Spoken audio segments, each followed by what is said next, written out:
It's official pick time for Noche UFC. I'm going to go through every single fight on the card, and I'm going to let you know who I believe should get their hand raised this Saturday night. As always, picks and bets are very different. Just because I pick a fighter to win doesn't mean I'm confident, nor does it mean that I'm actually going to bet on them. And if the odds are big enough, I might actually bet against them. If you want all the bets, that's where you're actually going to be making some money. So jump in the Home of Fight Picks Premium membership. Link down in the description below. You can use code NOCHE for a 7-day free trial, and you'll be able to get all the bets this Saturday night.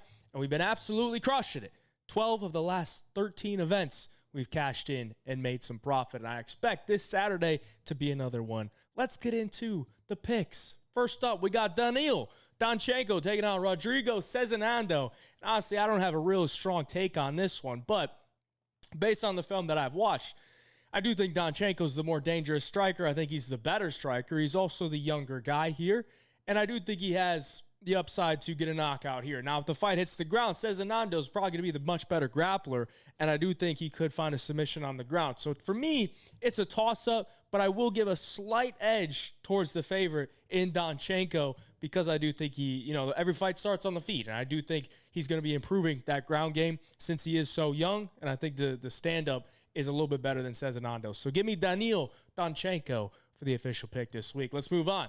We got the newcomer, Pereira, taking on Rendon, and I don't really think I can take Rendon here, but it's also going to be a little bit tough to take Pereira because Pereira has been fighting absolutely nobodies.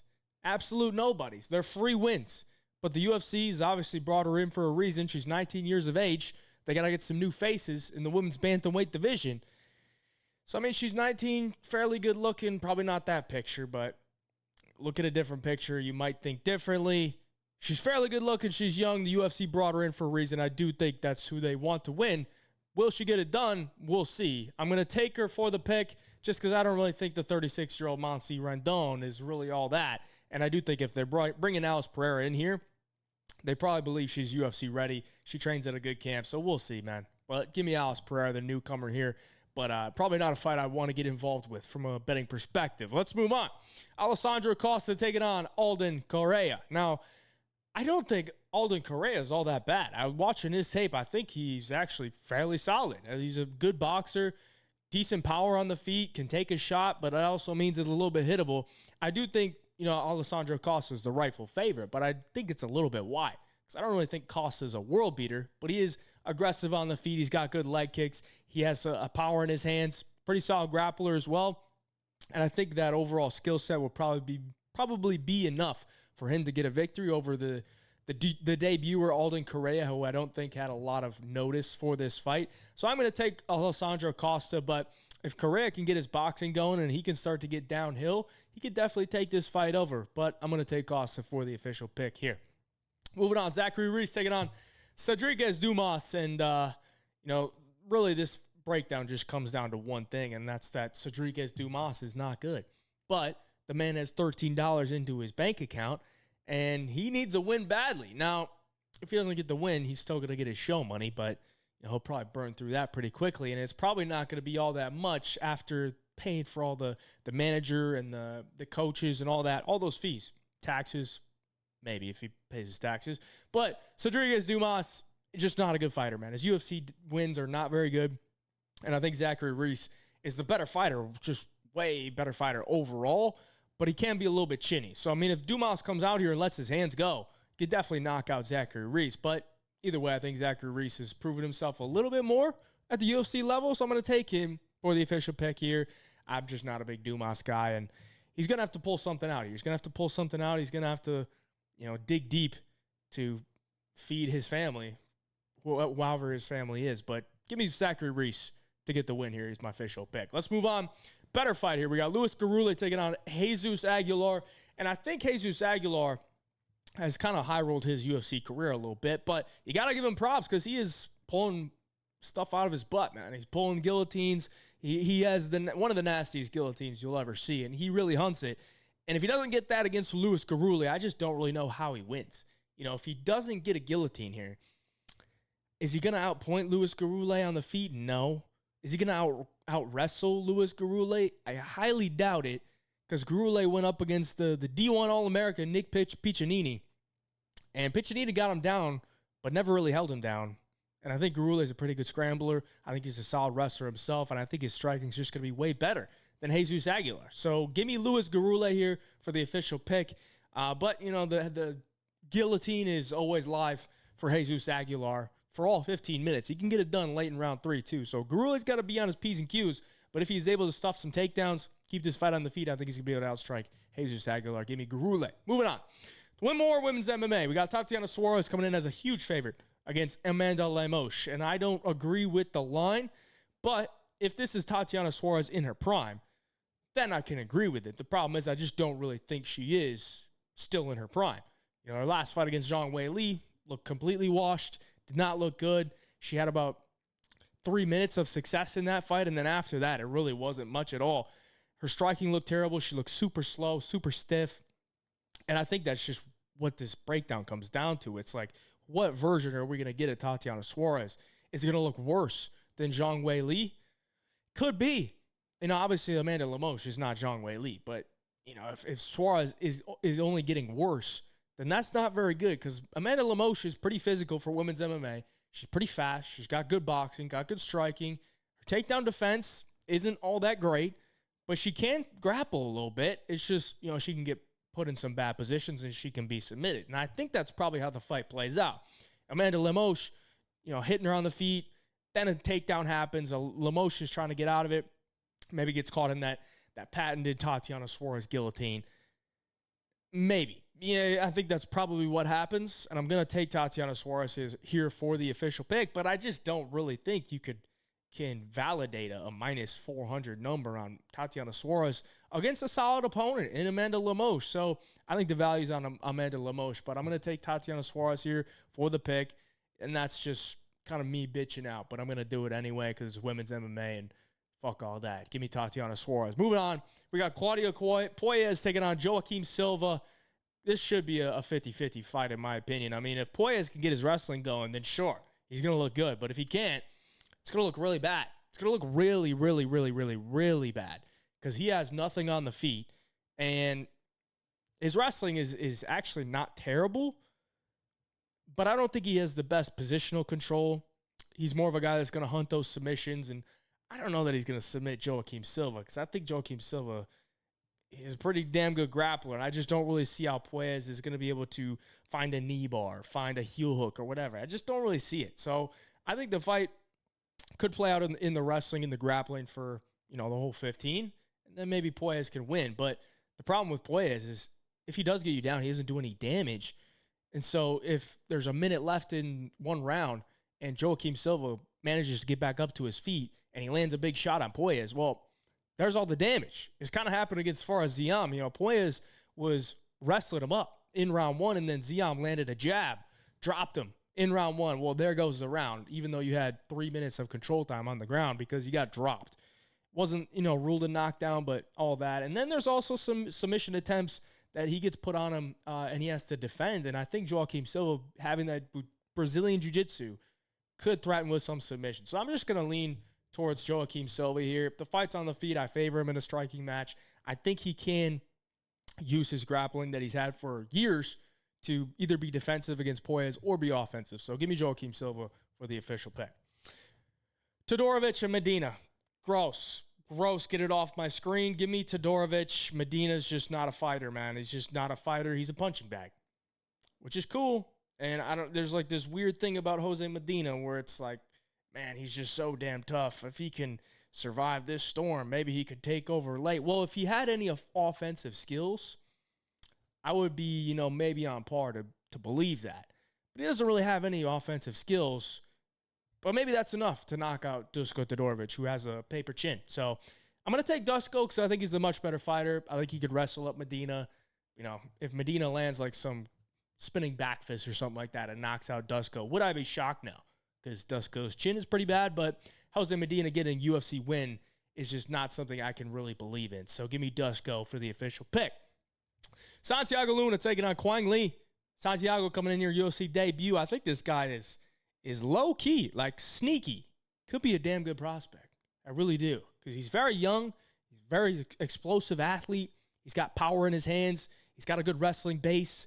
His jiu-jitsu is very offensive, looking for those submissions, and being how young he is, I can see why that is. He wants to go in there and get the finish. Kwang Lee, on the other hand, a little bit older, and I don't think he's a terrible fighter. I think he might be, a more technically sound fighter at this point in time, but I think the physicality, the speed, the power, the athleticism of Santiago Luna is going to give Kwang Lee a lot of problems, especially early on in this fight. I think Luna could actually finish Kwang Lee early on as well. Give me Santiago Luna for the official pick here. I think he's got more power on the feet. Not that Kwang Lee doesn't have power, but I think he's got a little bit more power, maybe a little bit more durability as well. That Mexican chin, I think his grappling's going to be on par or maybe even better with Kwang Lee as well. So give me Santiago Luna for the official pick. Let's move on to some vets. We got Alexander Hernandez taking on Carlos Diego Ferreira. And this is one that I think Alexander Hernandez should be able to get his hand raised based on how he's been looking at 155. 155 and 145 for Hernandez, just a little bit different of a story because at 155, he's faster than a lot of these guys at 155.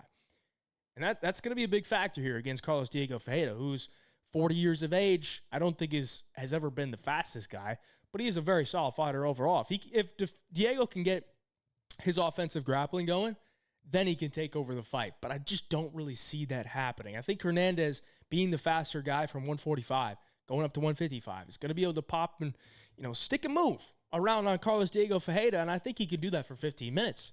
I don't really think Hernandez is a guy that is going to be gassy at 155.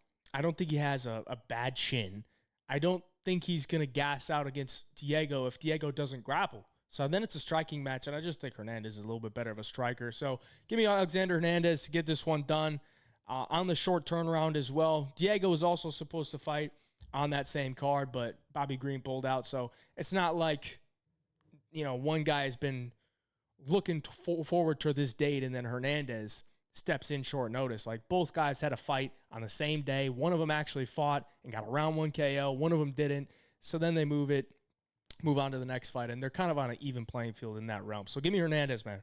Let's move on. Kelvin Gastelum, Dustin Stoltzfus.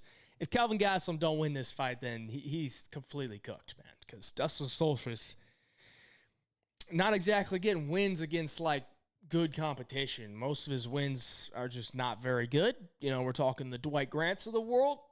Kelvin Gastelum's just levels above that. And, Dustin Stoltzfus is losing to guys that, I think Kelvin Gastelum could beat as well. Now, Gastelum is not a very trustworthy guy because he pulls all the stuff outside the cage, which is lack of motivation. The guy's very talented, but he should have always been a 170er. And at 185, he's just always going to be undersized. And I don't really think Dustin's going to be able to take advantage of it. Maybe if he can get him down to the ground, but I don't think Stoltzfus is some elite grappler where if he gets you down to the ground, you ain't getting up and you better, mind all your P's and Q's. Otherwise, your neck is getting snatched. I just don't really see him in that realm. I do think Stoltzfus could hold his own, but I think Gastelum's boxing and, the impact on his shots is going to last a little bit more significant towards the judges if this fight does the scorecards. Maybe Gastelum could get a KO, but I think he probably gets it done on the scorecards. Give me Gastelum to get this one done for the official pick. And let's move on to the feature bout. Jared Gordon taking on Rafa Garcia.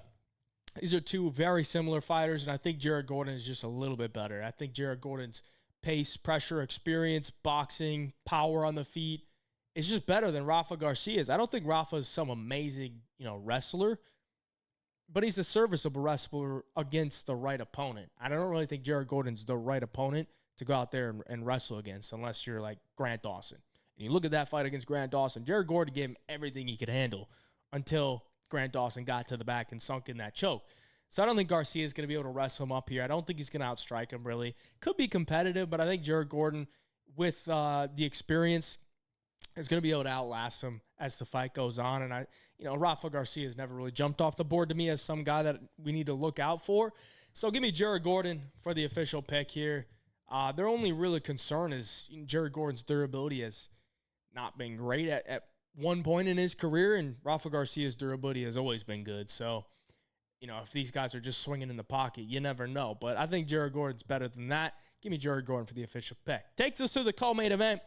Rob Font, David Martinez.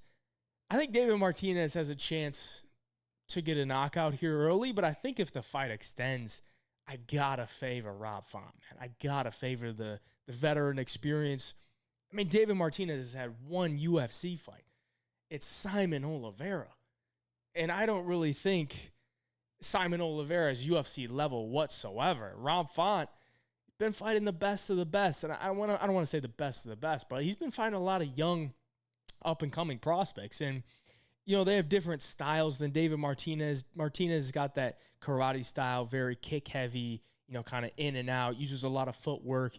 And that could throw Rob Font off a little bit, but I don't know how long David Martinez can keep that up, where he's just in and out against a high-level opponent in Rob Font. I think the forward pressure of Rob Font could get him in trouble early, but as the fight progresses, I think it'll help him out with that forward pressure, making Martinez continuously work, and I think he takes over as the fight goes on. So give me Rob Font for the official pick here. I never thought David Martinez was like some prospect everyone needs to watch out for. I bet on him in the Contender Series. I bet on him in his UFC debut.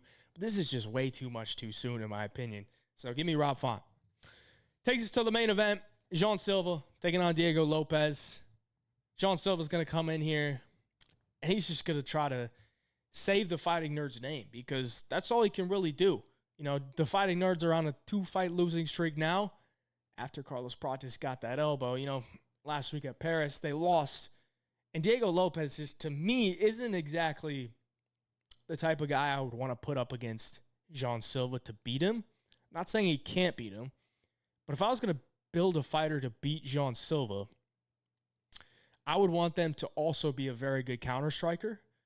I would also want them to have knockout power. I would actually build Jean Silva to beat Jean Silva. You know, like, there's a very tough way to beat Jean Silva, and that's you have to be on his level in the striking department, or you have to be just a fuck you type of wrestler to where you could just take him down at any moment and you could smother him and you can control him and break him down.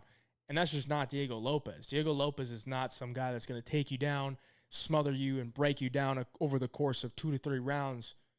He's a opportunistic submission type of grappler. He's not really the best wrestler. And on the feet, he's not really a technical striker. Like, he can crack, but I don't think he's just going to come in here and do what he did to Sadiq Youssef and just, you know, blow through him with a couple of big uppercuts. I just don't really see it. I think Jean Silva is just way too good on the feet for Diego Lopes to crack him with something bad and put him in trouble. So give me Jean Silva here for the official pick. You know, like I said, if you're going to build a guy to beat Jean Silva, they got to be an elite striker with big power, or they got to be able to take you down and just do whatever they want to you. And that's just not Diego Lopes. So give me Jean Silva for the official pick. I appreciate you for watching. Like the video for me before you go. Subscribe to the channel. Until next time, hey, Job Picks.